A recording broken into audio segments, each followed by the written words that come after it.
Halo adik-adik, perkenalin nama aku Kak Farsya. Nah, di sini aku bakal ngajar tentang matematika. Nah, aku nggak sendirian nih, aku ditemenin oleh... Halo adik-adik, perkenalin nama aku Kak Zara. Di sini aku nemenin Kak Farsya buat ngajarin adik-adik matematika. Nah, biar cepat kita mulai aja ya. Jadi, untuk bab yang sekarang itu kita akan belajar bilangan bulat. Nah, yang pertama itu membaca dan menulis bilangan bulat. Nah, kayak di sini, bilangan bulat tuh ada dua. Ada bilangan bulat positif dan bilangan bulat negatif. Nah, apa sih bilangan bulat positif tuh? Bilangan bulat positif itu artinya dia yang posisinya dari 0 menuju ke kanan. Kalau di gambar ini, kayak 1, 2, 3, dan seterusnya. Ada 100, 1000, itu bilangan bulat positif. Nah, kalau bilangan bulat negatif, itu tuh dari 0 ke kiri. Kayak -1, -2, -3, sampai -100, minus tak hingga. Pokoknya kalau ada kata minusnya, itu sama dengan negatif. Selanjutnya ada penjumlahan dan pengurangan. Nah, untuk penjumlahan itu, contohnya di 50 ditambah 34. Biasa ya, hasilnya 84. Nah, gimana kalau misalnya minus ditambah positif? Kalau negatif tambah positif, hasilnya tergantung. Kayak di sini, contohnya ada minus 80 ditambah positif 100. Hasilnya 20. Kenapa nggak 180? Karena minus negatif itu artinya kamu punya utang. Kayak di sini, kamu berarti dari 0 menuju ke kiri, itu tuh sebanyak 80. Nah, lalu ditambah 100. Berarti dari titik minus 80 itu, kamu ditambah sebanyak 100. Nah, kenapa bisa jadi sampai 20? Karena ini istilahnya kayak 100 dikurang 80. Hasilnya kan 20. Jadi kayak sisanya itu di sini itu 20. Kayak gitu. Nah, kalau misalnya kalau negatif tambah positif tapi lebih besar negatifnya gimana tuh Kak? Nah, kalau yang lebih besar negatifnya, hasilnya pasti negatif. Kenapa? Karena seakan-akan kamu tuh kamu punya utang nih 70 nih, terus kamu baru bayar tuh 20, ya otomatis utang kamu masih ada 50 dong. Jadi ditulisnya minus 50 atau negatif 50. Terus di sini juga ada penjumlahan ditambah pengurangan, positif ditambah negatif kayak gitu. Nah, kalau misalnya positif atau negatif sama sistemnya, lebih besar yang mana gitu. Kalau misalnya di sini soal yang pertama itu kan lebih besar yang positifnya 450 ditambah minus 250, hasilnya 200. Kenapa kayak gitu? Ini istilahnya kamu punya uang 450. Terus kamu tuh menambah utang, kamu jajan nih, kamu nambah utang sebanyak 250. Nah, berarti sisa uang kamu berarti sekarang 200 dong, kamu masih punya pegangan gitu 200. Nah, kalau lebih besar negatifnya, itu berarti hasilnya ternegatif gitu. Kenapa? Karena kamu punya uang 120, tapi kamu utangnya minus 214. Dan berarti kan kamu utangnya lebih besar dong daripada uang yang kamu punya, kayak gitu. Kalau negatif tambah negatif gimana tuh Kak? Hasilnya makin negatif. Contohnya kayak minus 450 ditambah minus 105, itu hasilnya minus 555. Ada lagi minus 90 ditambah minus 135, hasilnya minus 225. Jadi mau berapapun angkanya, kalau minus sama minus itu hasilnya bakal makin negatif.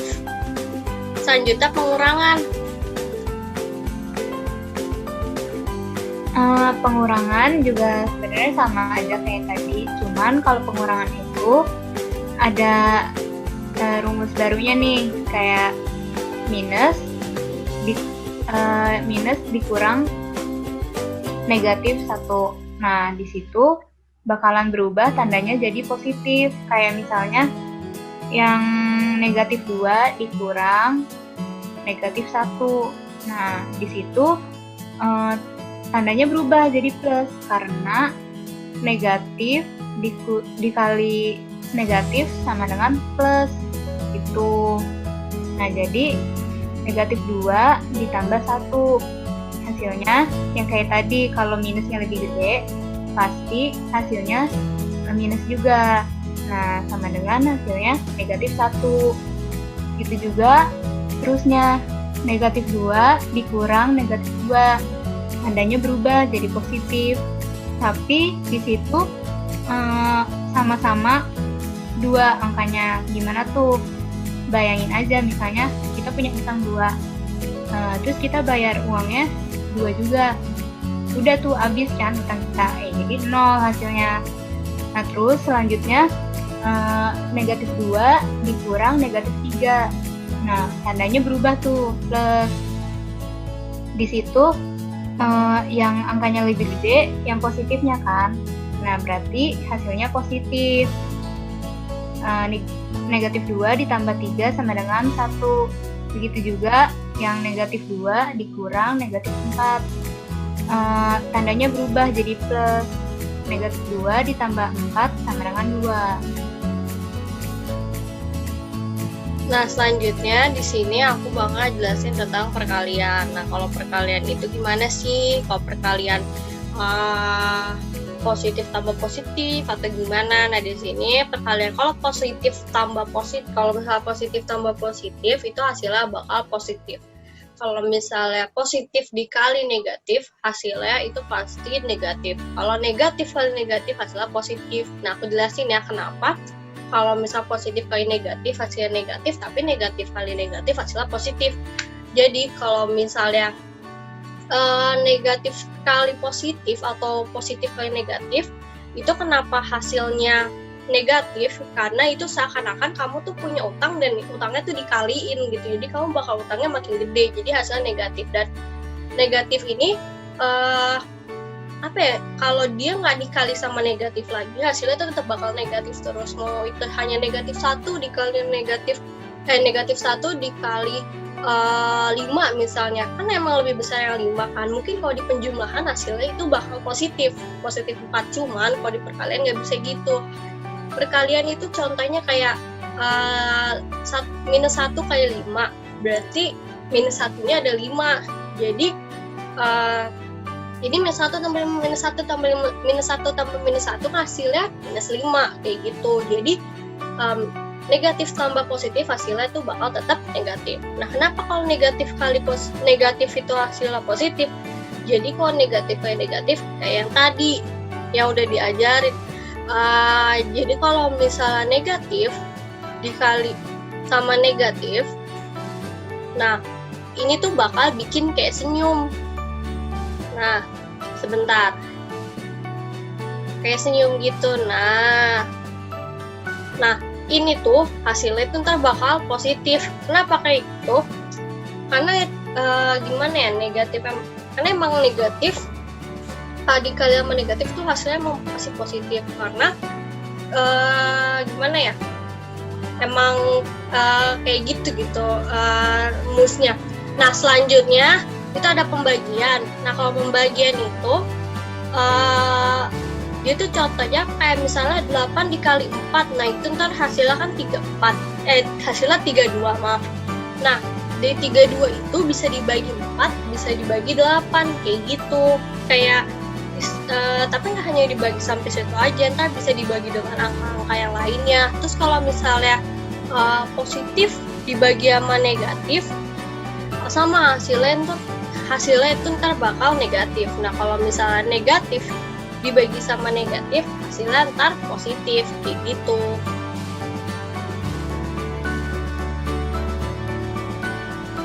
Nah, selanjutnya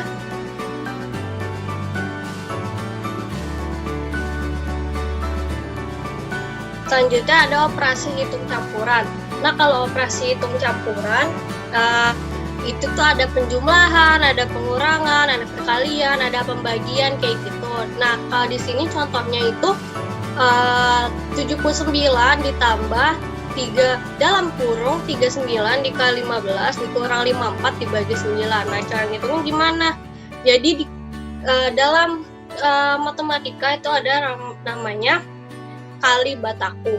Jadi kali bagi tambah kali bagi tambah kurang kayak gitu. Jadi yang dikerjain duluan itu yang perkalian dan pembagian. Tapi kalau misalnya ada dalam kurung, kerjain dalam kurung dulu. Berarti di sini kerjain yang 39 dikali 15 pokoknya dalam kurung ini. Nah, gimana cara ngerjainnya? Jadi 39 dikali 15 dulu. Baru ntar hasilnya itu kan 585. Nah, jangan langsung dikurangin sama 54 karena situ ada pembagian. Jadi kerjain dulu pembagian. Jadi 54 dibagi 9 hasilnya 6. Jadi setelah itu kalau aku biasanya dikurang dulu. Jadi di sini tuh contohnya kayak 79 didiemin dulu. Jadi yang kerjain tuh 585 dikurang 6. Hasilnya 579. Nah, baru deh 79 tambah 579 hasilnya 658. Nah, selanjutnya ada sifat-sifat operasi hitung. Nah, yang pertama itu ada sifat komutatif. Nah, atau pertukaran. Nah, ini hanya bisa terjadi pada penjumlahan dan perkalian. Kayak contohnya 1 tambah 2 sama dengan 2 tambah 1 kan. Terus kalau misalnya 3 kali 5 sama dengan 5 kali 3. Hasilnya bakal sama. Cuma ini nggak akan berlaku buat pengurangan dan pembagian karena kalau beda tempat dari angka tersebut hasilnya akan berbeda. Selanjutnya ada sifat asosiatif.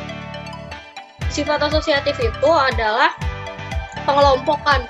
Nah, ini juga hanya berlaku pada penjumlahan dan perkalian. Contohnya 1 tambah dalam kurung 1 tambah 2 tutup kurung ditambah 3 hasilnya tuh bakal sama kayak 1 tambah buka kurung 2 tambah 3 tutup kurung kayak gitu, dan juga berlaku pada perkalian. Selanjutnya ada sifat distributif. Nah, kalau sifat distributif ini artinya penyebaran. Nah, maksudnya penyebaran tuh gimana sih? Contohnya tuh kayak gini, kayak A kali B tambah C, BC itu dalam kurung. Nah, kalau aku sih selalu mikirnya gini, jadiin pelangi. Nah, jadi intinya kalau di penyebaran itu ntar yang di luar kurungnya itu ntar bakal masuk ke dalam kurung, dan tanda ininya itu bakal berada di luar kurung, sementara tanda yang di luar kurung akan menjadi di dalam kurung kayak gitu. Selanjutnya membulatkan bilangan. Nah, membulatkan bilangan itu yang pertama pembulatan ke puluhan terdekat. Nah, jika angka satuan kurang dari 5 maka dihilangkan.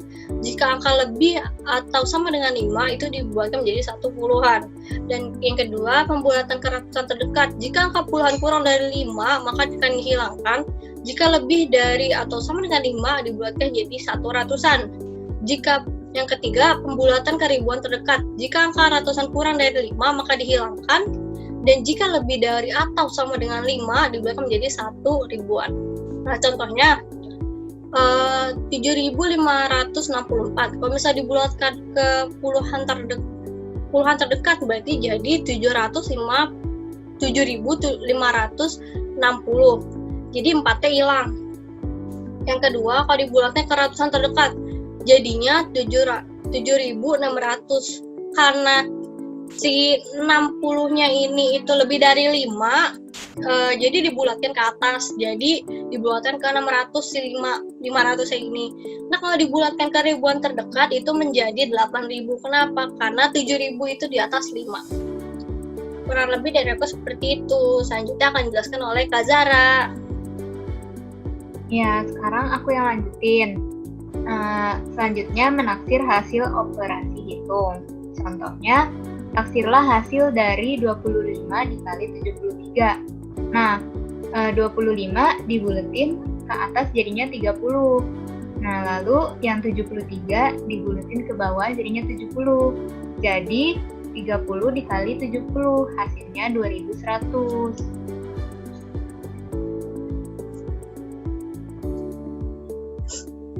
Nah, contoh yang kedua ada 7.600 dibagi 53. Ini biar gampang, kita buletin dulu yang 53-nya. 53-nya dibuletin ke bawah jadi 50. Lalu yang 7.600 itu biar gampang kita ilangin dulu deh 00-nya. Jadi 76 dibagi 5, misalnya gitu ya. Nah, 76 dibagi 5 ini kan nggak bisa. Jadi 76-nya kita buletin juga di 76 bilangan yang dekat dengan 76 yang habis dibagi 5 itu 75. Jadi 7.600 dibuletin jadi 7.500. Jadinya 7.500 dibagi 50 sama dengan 150. Nah, selanjutnya perpangkatan Kak belum? Oh iya, maaf. Perpangkatan dan akar sederhana. Nah, contoh yang pertama perpangkatan. Misalnya 4 dikali 2 sama dengan 16. Kenapa hasilnya 16? Karena pangkatnya itu kan 2. Jadi kayak misalnya 4 dikali 4 sama dengan 16. Kalau misalnya 4 pangkat 3, istilahnya tuh kayak 4-nya ada 3. Jadi 4 dikali 4 dikali 4 sama dengan 64. Tuh. Terus yang kedua, penarikan akar pangkat 2. Dibacanya akar 16 sama dengan 4. Kenapa hasilnya 4? Sebenarnya kalau ngerjain ini, kalian harus hafal dulu perkalian biar gampang. Nah, hasilnya 4 itu karena berapa kali berapa yang hasilnya 16. Nah, di sini jadinya 4 kali 4 sama dengan 16. Gitu.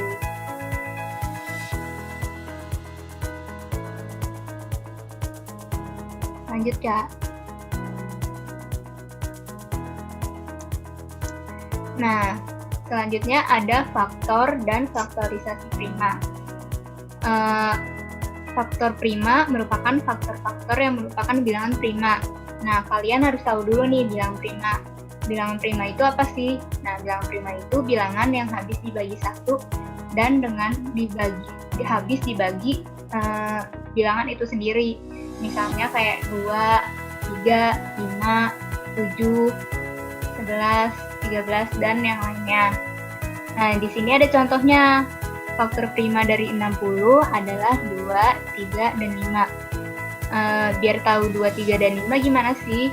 Nah, biar gampang kita buat pohon faktornya dulu. Nah ya, jadi 60. Kan tadi bilangan prima yang paling kecil 2. Nah, 60 dibagi 2 hasilnya 30. Nah, 30 masih bisa nggak dibagi 2? Masih kan? Udah, jadi kita tulis 2.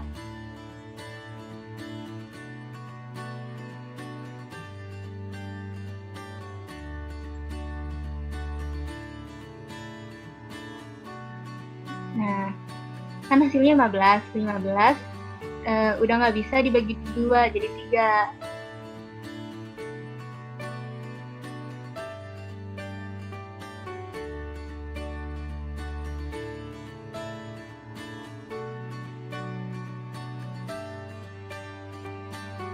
Nah, gitu.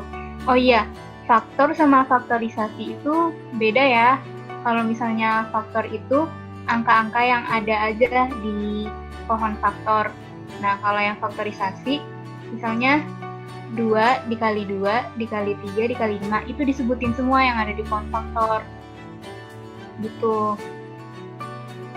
Jadi, biar gampang lagi, 2 pangkat 2 dikali 3 dikali 5. Tuh.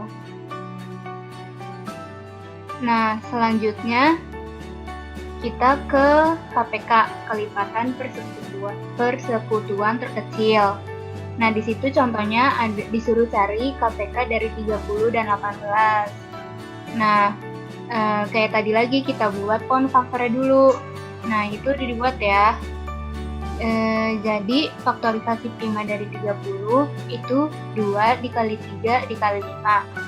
Dan faktorisasi prima dari 18 itu 2 dikali 3 dikali 3. Cuman biar gampang dipangkatin 3-nya. Jadi 2 dikali 3 pangkat 2.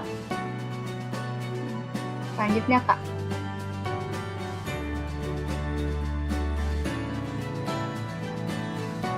Nah, kan tadi baru faktorisasinya kan. Nah, sekarang baru kita cari KPK-nya. tadi faktorisasinya kan di 2, 3, sama 5. Nah, ini kita kaliin semua. Nah, kalau KPK itu diambilnya dari pangkatnya yang paling besar. Nah, kalau 2 kan tadi sama-sama 2 sama 2. Nah, kalau yang 3, ada yang 3, ada yang 3 pangkat 2. Nah, itu kita ambil yang paling pangkatnya paling gede, 3 pangkat 2. Nah, terus 5-nya kan yang satu 5, yang satu nggak ada, tapi kita kaliin juga. Nah, jadi KPK dari 30 dan 18 sama dengan 2 dikali 3 pangkat 2 dikali 5 sama dengan 90. Lanjut lagi ke FPB atau faktor persekutuan terbesar. Nah, FPB cara nyarinya juga kayak tadi, cari dulu pertamanya pound faktornya dulu.